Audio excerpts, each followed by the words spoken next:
a la semana de graduarme de bachiller siempre era de salir de mi casa, porque me sentía segura estando lejos de mi hogar, porque no tenía nadie que me protegiera en mi hogar, en mi propio hogar. Estaba en tercero de primaria. Mi tío llegó y me dice... O sea, recién a los 18 años fue la primera persona que le contaste. Sí, es que en mi hogar se vivían muchos tipos de violencia. Todo lo hago por mí y por él, porque mi hijo necesita una mamá sana, mental y emocionalmente. ¿A qué ha llegado esa denuncia? ¿Solamente a denuncia o han dado con el agresor? O sea, vos no conocías al agresor, por eso... No lo conocía, de intimidad, digamos. ¿Quién, los policías? Claro, los policías. Decidí sacar y contarle a toda mi familia en el grupo, ¿no? De pasar de la familia, porque como no se podía ni salir nada, ni podía ni viajar. ¿Cuál fue la reacción?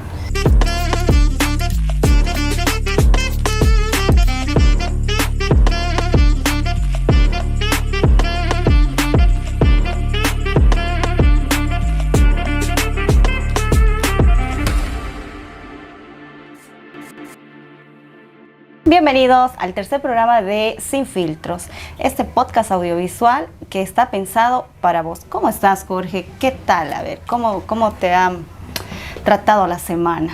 Bien, ¿cómo estás, Silvia? Bueno, feliz de estar en un nuevo episodio, en un nuevo programa de Sin Filtros con una temática muy importante que tenemos que hablar el día de hoy, ¿no? Claro que sí. Nosotros sabemos que la violencia sexual se considera como uno de los eventos más traumáticos que puede experimentar un ser humano, ¿verdad? Debido a que obviamente involucra una intromisión indeseada, indirecta y forzada del cuerpo del afectado o afectada en este caso, ¿no? El hecho que una persona sea sometida a este tipo de actos sexuales, se podría decir, sin consentimiento, contra su voluntad, constituye una gran transgresión de su integridad física y emocional, ¿no? Sí. Entonces, pero tenemos algunos datos alarmantes, sorprendentes, preocupantes. El ayuda a memoria. A ver, chancho. El chanchito, más tecnológico ahora.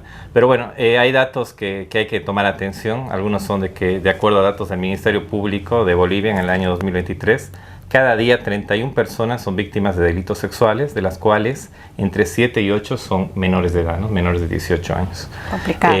Según un informe de la Coordinadora de la Mujer, en base a datos del Ministerio Público, entre 2018 y 2022, la violencia sexual en Bolivia se incrementó un 51% y de este porcentaje, un 25% se incrementó en lo que es violencia sexual contra niños, niñas y adolescentes, ¿no? Alarmante. Y para cerrar un poco estos datos, que hay muchos datos más, pero me parece que la idea es centrarnos más en las historias que en los datos en sí, pero los datos nos ayudan a entender la situación, es que en este mismo muestreo que hizo la Coordinadora de la Mujer el año 2022, por un lado, el 95% de las víctimas son mujeres de todo lo que son delitos sexuales y más del 50% de los agresores son un familiar directo y cerca del 15% son del entorno cercano a la familia, ¿no? Entonces realmente son datos que alarman mucho por la desprotección que tienen los niños, las niñas, los adolescentes, principalmente los hogares, ¿no? que es donde tenían que estar más seguros.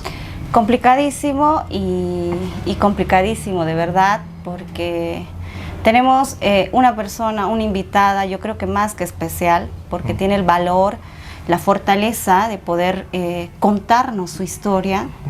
Y la verdad, de manera así muy personal, me siento un poco identificada, porque, son momentos que no te los olvidas de un día para mañana.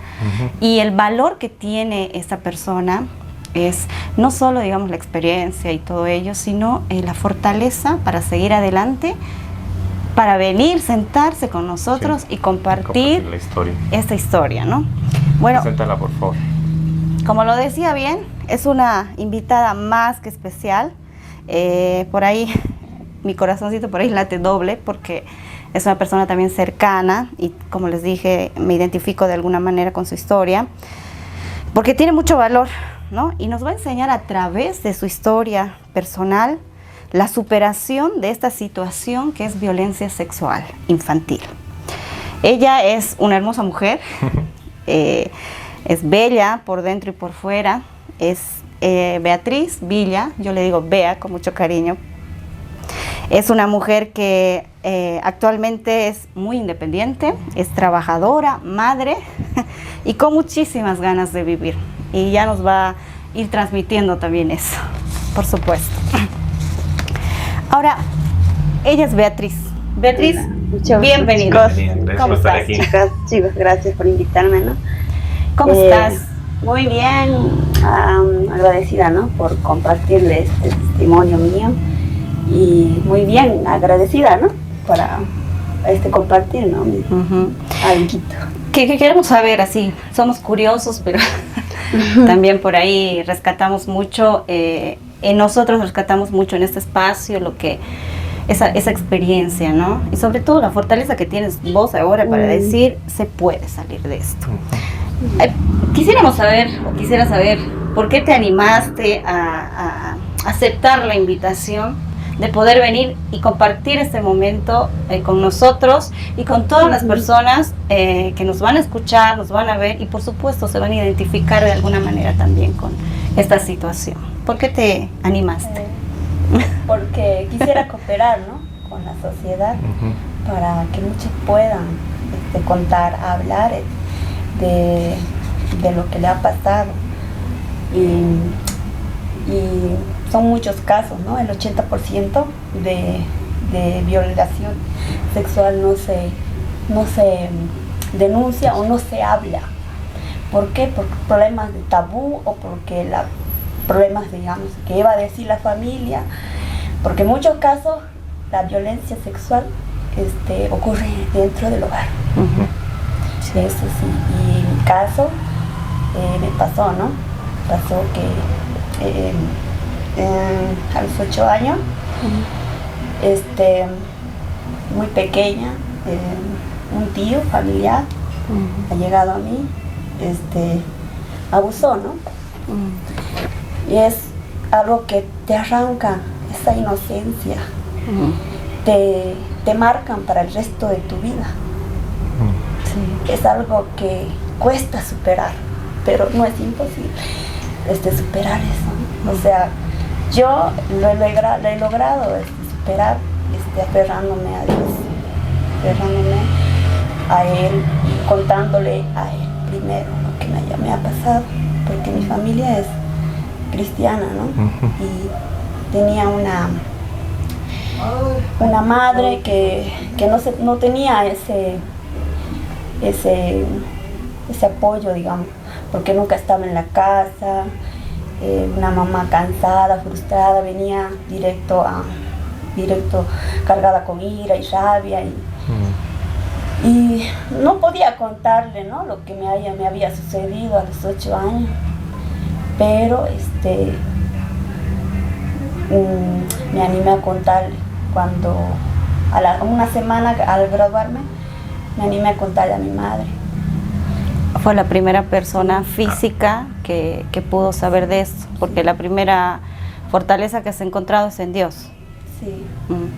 Y tuve el coraje de decirle, porque a la semana de graduarme de bachiller siempre era de salir de mi casa, porque me sentía segura estando lejos de mi hogar, porque no tenía nadie que me protegiera en mi hogar, en mi propio hogar. Y mi mami me dice, ¿no? ¿Por qué te quieres ir? Si aquí estamos todos. Era la primera hija que salía de la casa. Y yo le conté, mamá, yo a los 18 años, o sea, a los 8 años, esto me pasó. Mi tío llegó un día, yo estaba haciendo mi tarea, ¿no? Estaba en tercero de primaria. Mi tío llegó y me dice, tu papá me ha dicho que me prestes un cassette. Y le dije, ahí está adentro, vaya, búsquelo. Pero mi tío me dice, va y vuelve, me dice, no hay, venía, ayúdame a buscarlo. Eran 7, 8 de la noche, ya oscureciendo. Y ahí agarró, abusó sexualmente de mí. No tenía, ¿no?, ese conocimiento de que mamá, hoy en día siempre mamá te dice, no, nadie puede tocar tu cuerpo. Claro. Pero yo me quedé quieta, no sabía qué es lo que estaba haciendo mi tío conmigo, hasta que sucedió. Y ahí, en la escuela, en tercero, me volví retraída, me aplacé de curso, repetí el año, era una niña muy retraída, muy, de lo alegre que era, muy tímida. ¿Y tu mamá o algún familiar no ha notado el cambio que tenías? Ese es el dolor más grande, que mi mamá nunca estaba y nunca se dio cuenta de lo que estaba pasando conmigo. ¿Y no le podías contar a nadie en ese momento? O sea, recién a los 18 años fue la primera persona que le contaste. Sí, es que en mi hogar se vivía muchos tipos de violencia. No tenía ese coraje de decirle, mamá, pasó esto, porque era una mamá muy frustrada, cansada, muy, con muchos problemas, tal vez ella igual. Después que saliste de tu casa a los 18 años, ¿cómo empezaste a superar eso? Una fortaleza que recibiste fuera de Dios, acercarte, la parte espiritual. Aparte de eso, ¿cómo fue que lograste recuperarte, ¿no? Recuperarte y no sé, quizás volver a la parte de tu vida, porque es como arrancarte algo. Te puedo entender, te puedo tratar de entender. Pero ¿cómo ha sido? ¿Qué elementos, amistades, actividades, no sé, personas que te hayan apoyado, que te hayan ayudado a salir? ¿Cómo ha sido? Porque la Beatriz que conocemos ahora, o que yo conozco particularmente, te puede hacer reír.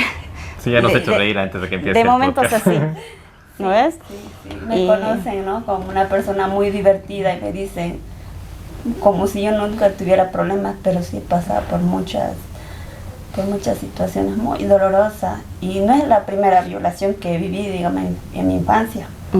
Porque al marcarte, al tocar tu inocencia, ya hace que vos, tu cuerpo no lo sientas tuyo. Ya no sos tú. Porque a los 21 años igual me abusaron, igual denuncié a esa persona porque no sabía ni quién era. Wow. Y después vives la vida así, ¿no? Sin rumbo, sin dirección, porque te pierdes. Y al momento de yo tocar fondo, de decir, esto está mal, tengo que cambiar y buscar ayuda psicológica. ¿Buscaste alguna ayuda profesional? Sí. ¿En qué momento fue eso? A los 21 años. A los 21. Sí. Y ves, pasé por esa situación muy difícil, porque al pasar otra vez ese suceso, hace que recuerdes esa infancia, ese dolor está intacto, porque no lo sané, lo callé. Y eso es el peor error, digamos, callar y no hablar. Y en el tema de buscar esta ayuda, cuando buscas la ayuda, ¿te han ayudado a tratar de sanar? Tratar de sanar, sí. Ayudarme a grupos de mujeres que también han pasado lo mismo. Es una ayuda inmensa, ¿no? También mucho me refugié en Dios, porque Él es mi fortaleza.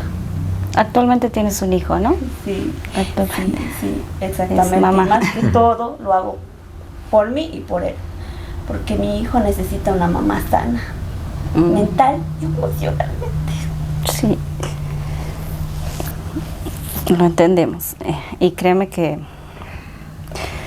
yo te entiendo. Es difícil. Es mi punto más débil, porque al ser mamá, entiendo a mi madre. Sé que no puedo juzgarla por no entenderme, por no verme, por no cuidarme, por no ver esos indicios, pequeños indicios que yo di. Porque el niño se hace pipí en la cama, se muerde las uñas, cambio de carácter.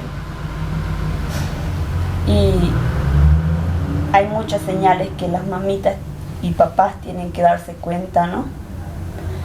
De su niño, de no dejarlo con ningún familiar, ya sea tío, hasta el padre, digamos, siempre hay que tener esa desconfianza. Precaución, ¿no? El mayor riesgo está en la casa, entonces. Claro. Sí. Tienes hermanos, ¿no? ¿Cuántos hermanos tienes? Tengo 8 hermanos. 8 hermanos. Son varios. Somos 8 hermanos y ese es otro punto también muy delicado, ¿no? Actualmente, bueno, nos cuentas de que sí has hecho una denuncia. ¿A qué ha llegado esa denuncia? ¿Solamente a denuncia o han dado con el agresor? O sea, vos no conocías al agresor, por eso no lo conocía porque... El del 21 años, de 21 años. ¿no? Sí, han llegado a nada porque le pedían cómo se llama, ni lo conocía y ha quedado en nada. Solo me sacaron fotos de los daños, digamos, de los apretones, rasguños que tenía y quedó en nada. ¿Cómo has sentido? Porque a veces el proceso judicial tampoco es muy empático, claro, digamos, ¿no? No hay ayuda, ¿no? A las mujeres, porque a mí me decían, seguro era tu novio, o sea, de intimidad, digamos. ¿Sí, los policías? Claro, los policías intimidan, digamos, te dicen que tal vez hay muchos casos, ¿no? que acusan al novio por hacer daño, ¿no? Pero en mi caso no era. Y vos, bueno, no sé, hay que tener la fortaleza para poder hablar y decir que hayas superado, de que llevas una vida relativamente normal. En un proceso de sanación, sigo curando mis heridas de infancia, emocional y mentalmente, trabajando conmigo misma y más que todo, ¿no? Con la mano agarrada de la mano de Dios, siempre con Él, porque perdoné a mi verdugo. ¿Pudiste perdonar? Pude perdonar porque... ¿Cómo lo has hecho? Porque... Pucha, yo te digo por qué, porque bueno, yo también he pasado por alguna situación similar, más o menos a esa edad, y si vos me hablas de mi agresor, yo no he perdonado. Y cómo me vienes, o sea, por eso quiero entender cómo me dices que has perdonado. Perdoné porque él no necesita estar en mi vida, ni en mi mente, ni en mi corazón. Porque en su momento sí me marcó, me hizo daño, pero mi futuro ya no. Y decidí perdonar y perdonarme, porque al perdonarme... ¿Pero por qué perdonarte vos? Sí. Porque uno crece con esa culpa, esa vergüenza. Me hice mucho daño a causa de eso. Entender que vos no tenías la culpa también. Perdonarme porque soy muy cruel conmigo misma. Al no cuidarme, porque después de esto, de este abuso, uno se vuelve promiscuo en sus relaciones. Y al darse cuenta,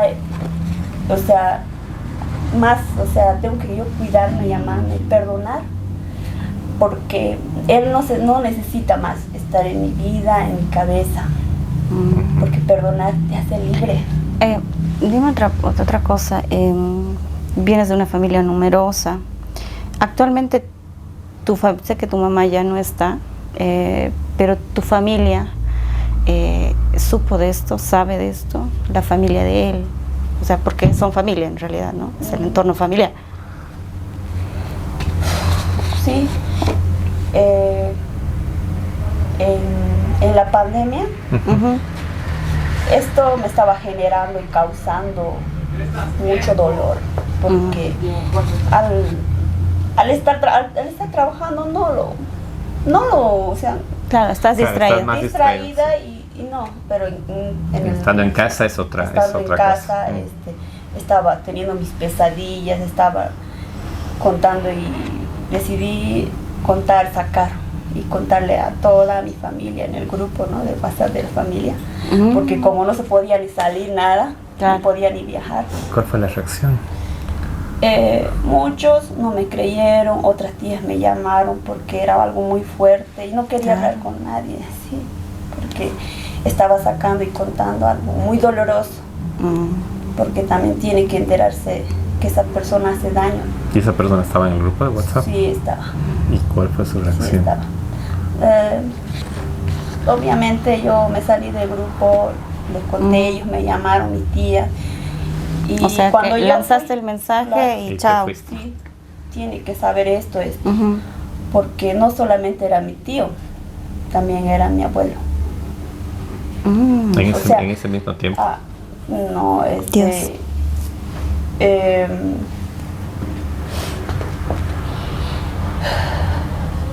Esto viene de mi infancia, digamos, por el abuelo, el otro tío, constante, que querer agarrarte, manosearte y querer abusar de ti. O sea, vivía en un hogar lleno de miedo, digamos, porque veía que personas querían tratarme sin daño. Y me preguntaste, ¿no? Sí, lo del grupo. Le conté a mi familia y cuando tuve la oportunidad de viajar, le conté, agarré a mi abuela, a su mamá de mi tío, le conté, le dije, abuela, es verdad lo que dije, no le estoy mintiendo. Y lo que más me dolió es que ella no me crea y me diga, no, eso no ha pasado. Como negando la situación. Sí, negando la situación. No ha pasado. Y de ahí ya mi abuela se fue, ¿no? Igual, no creyendo en mí. Falleció. Claro. No sé, para ir cerrando esto, es fuerte. Mira, no sé qué decirte en algunos momentos, porque es verdad, hay señales que los niños o las niñas, adolescentes o jóvenes que dan cuando están pasando por esta situación, ¿no? Vos has nombrado algunas.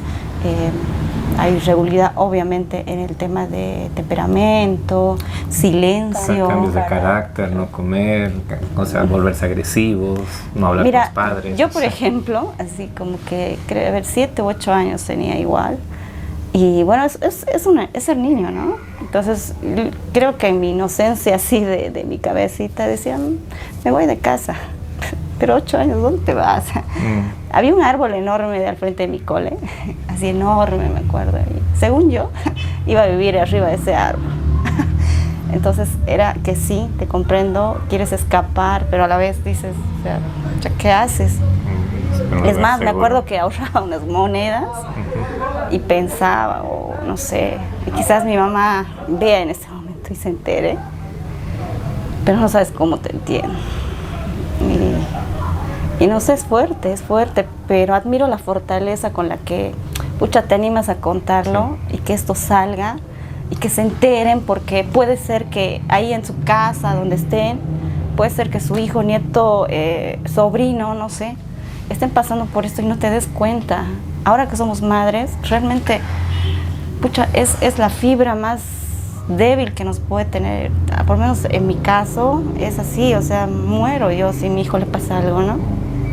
Lo hablamos muchas veces por ahí y admiro la fortaleza, o sea, de venir, contar, decir, esto ha pasado, no para crear morbo o pucha, es ella, porque hay personas que nos conocen y nos van a ver, sino para hacer sentir en cada hogar de que puede pasar algo y se puede evitar. Y también se puede salir adelante. Y se puede salir adelante. Hay que hablar sana. hablar sana y hace que ese dolor tenga menos peso. Y a veces cuesta hablar, ¿no? Eso es lo más difícil, soltar y contar. Y Ya. bueno, para finalizar, el mensaje que le darías a las personas que han pasado situaciones similares a la tuya. Que están pasando, se sienten identificadas o para decir, para evitar que esto se pase, ¿qué les dices a esas personas? Que busquen ayuda profesional y que busquen a Dios para poder sobrellevar ese vacío que le arranca su inocencia de cada persona que sufre violencia. Los porcentajes son altos. Hablábamos con Jorge. Sí, para cerrar 50%, o sea, estamos hablando más de mitad, ¿no? O sea, Como en el seno familiar, hace 5 ¿no? años, sí. O sea, se ha incrementado en los últimos 5 años más del 50%, ¿no? Sí, De exacto. casos. Y que estos casos, estas situaciones se dan dentro del entorno familiar, se dan más dentro. Eso no Sí, evita que se pueda dar con el vecino. No, también están los amigos. datos de que es el entorno familiar, cercano al entorno familiar, después están los vecinos, están los profesores, que por ahí son los más cercanos cuando hablamos de violencia sexual infantil principalmente. Entonces, el año pasado ya hubo un proyecto de ley que fue rechazado en el Senado Nacional y otra vez se ha hecho un nuevo proyecto de ley que busca que las penas sean más duras cuando hablamos de violencia sexual infantil, por un lado, y por el otro lado también de que no prescribe el delito, porque ahorita según nuestro Código Penal solamente cuando cumples 18 años y digamos has sido en tu infancia tienes 4 años para hacer la denuncia, si no prescribe el delito. Entonces en ese caso, ¿no? Entonces la idea es de que ya no prescriba más, pero bueno, habrá que seguir trabajando y ver que realmente nuestras autoridades generen políticas públicas importantes para terminar con este flagelo. Te agradecemos muchísimo y me alegra, Gracias. te juro, eres una persona que está superando esto, que escucha cuántos años han pasado, pero lo puedes hablar así, ¿no? Sí. Y agradecemos, valoramos muchísimo, muchísimo, especialmente en este programa, creo, porque son temas muy delicados, Sí. son temas que a veces que lo tenemos que hablar, lo tenemos que decir, y que por ahí, gracias a 2 o 3 pequeñas palabras, se puede prevenir. Sí. Este tipo de por un lado situaciones. prevenir y por otro lado soltar y sanar Soltar y también. sanar. Así que gracias por la valentía y gracias por haber estado aquí en Sin Filtros. Gracias. Y bueno, con ustedes nos vemos en un próximo programa. Nos vemos en un próximo programa de Sin Filtros. Estaremos hablando así, de esta misma manera, sin filtros y cero tabús. Los invitamos a que nos sigan acompañando.